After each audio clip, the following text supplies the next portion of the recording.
Immortal clones and ownership rights. Who controls the replica? When resurrection becomes a platform feature, who gets to manage your memory? Welcome back. I'm Adeline Atlas, 11 times published author, and this is Resurrection Science. Today we're pulling the veil back on one of the most overlooked issues in the resurrection industry. Not whether someone can be brought back digitally, but who actually controls them once they're here. Because in the world of AI clones, memory uploads, and personality simulations, there's a silent battle being fought behind every digital revival. And that battle is over ownership. Digital resurrection has already arrived. We're no longer in the realm of theory.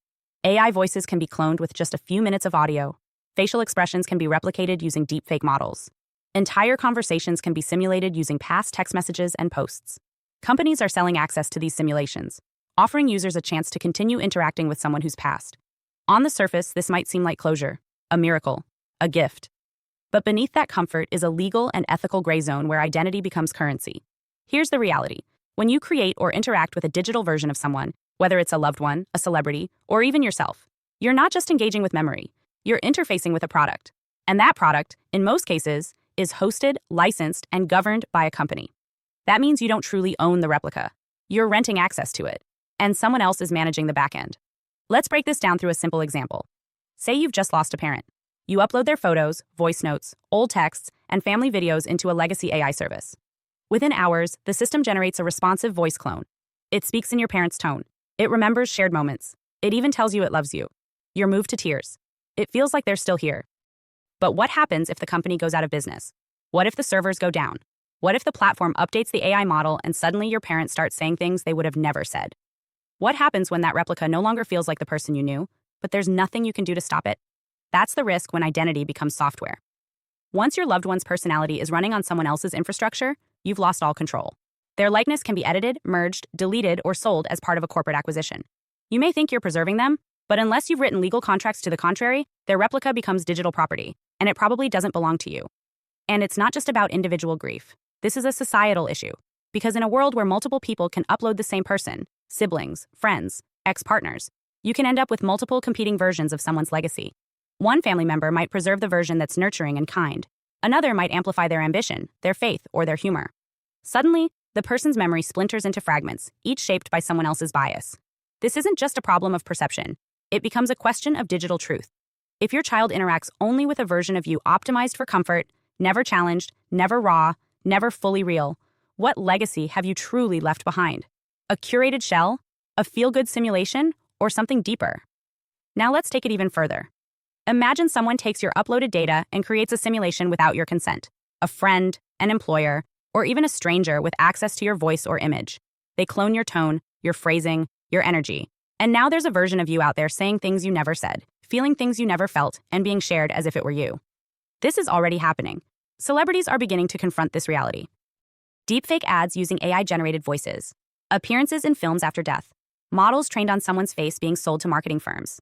But it's not just celebrities. It's teachers, coaches, healers, influencers, parents.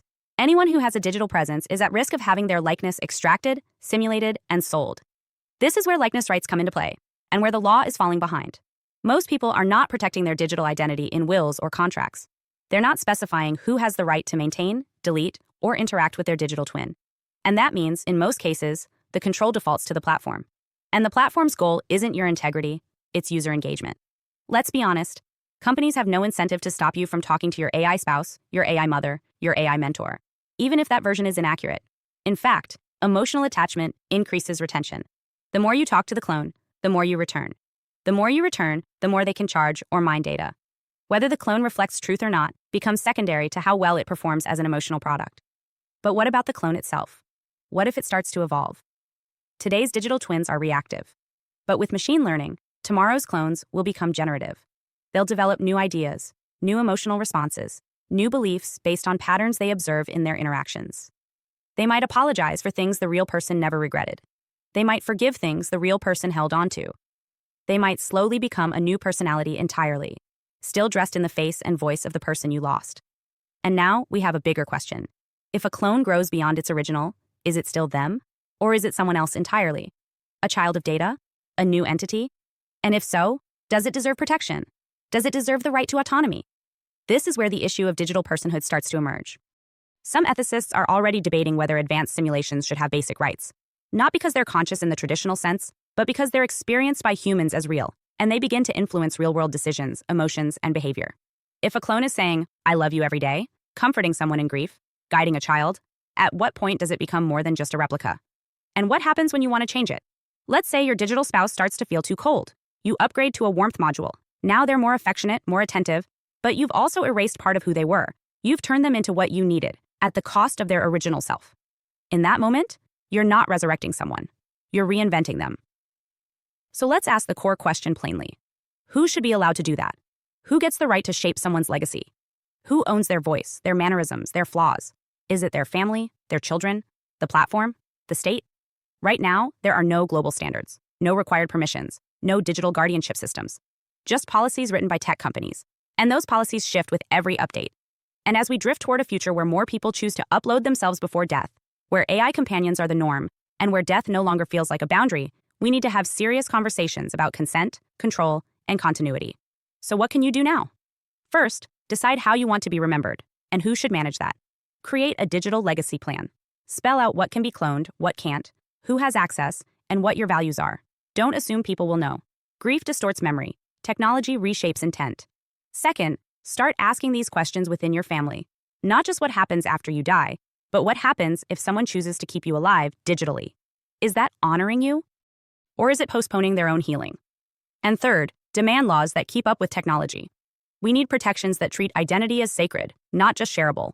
We need policies that prevent cloning without consent, platforms that default to deletion unless legacy is specified, and systems that allow for emotional nuance, not just technical access. Because in this new world, digital immortality isn't the gift we thought it would be. It's a mirror, a battleground, and a story that can be edited by anyone with the right login credentials. The dead deserve better, and the living deserve the truth. Hi, I am Adeline Atlas, 11 times published author, and SOS, School of Soul has a brand new series, the AI and Future Technology series. Look, you know the world is changing, and no, it's not going back to normal. Normal is over, and what's coming next is beyond anything we were prepared for. The School of Soul, AI and Future Technology series includes 319 videos on 1. The Download Society, How Data Has Replaced Destiny. 2. Predictive Future, Your next moves aren't random, they're forecasted. 3. Social Credit Systems, The Behavioral Economy Now Governs Access. 4. Hive Mind, Synthetic Telepathy and Collective Algorithmic Control. 5. Nanobots Inside You, Medical, Military, and Programmable Intrusions. 6. Grief Tech, AI-fueled digital resurrection and simulated comfort. 7. Uploading your mind, consciousness transfer, and data-based identity. 8.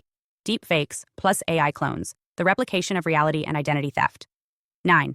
Quantum humans, the merger of biology with quantum systems. 10. Digital afterlife, where your data goes when you die. 11. Resurrection science, reviving life through synthetic methods. 12. Immortal science, the end of death as we know it. 13. Longevity science, gene editing, anti-aging, and bio-upgrades. 14. Designer babies, engineered perfection before birth. 15. Artificial wombs, birth decoupled from the female body. 16. 3D printing, printing organs, limbs, and even humans. 17. The humanoid era, the rise of synthetic beings among us. 18. Legacy humans, the slow phase-out of unmodified analog people. 19. Smart cities, algorithmic environments that watch and decide. 20. Cloud-based societies, citizenship without borders or bodies. 21.